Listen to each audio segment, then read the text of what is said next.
Hinimok ng palasyo ang mga kakandidato sa susunod na halalan na ituon ang mga debate sa makatotohanang reforma at hindi sa siraan o mudslinging. Sinabi ito ng palasyo ilang araw bago ang pagsisimula ng paghahain ng Certificates of Candidacy. Ang ulat mula kay Rocky Ignacio.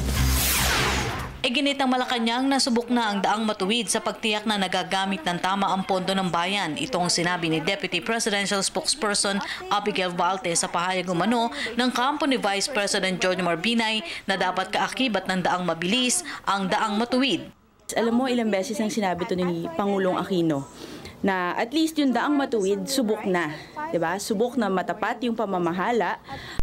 Subok na malinis yung pamamahala at sigurado ho tayong sa tao na pupunta yung benepisyo, hindi ho sa bulsa ng politiko.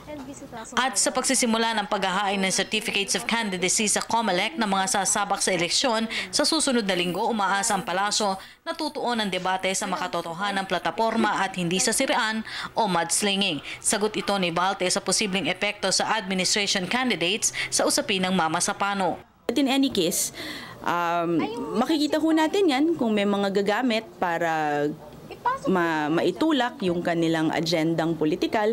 Pero sana naman ho hindi na. Huwag na ho nating,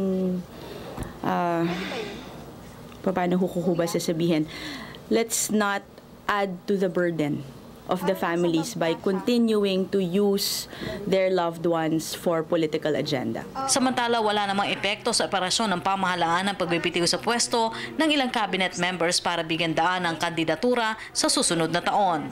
Natural po yan, yung next in rank po normal OIC.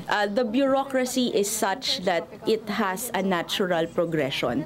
Hindi po na ang isang ahensya, isang unit, isang opisina, alam po namin ang gagawin namin kapag temporarily or permanently na bakante yung posisyong nasa taas o yung pamunuan. Para sa Telebisyon ng Bayan, Rocky Ignacio.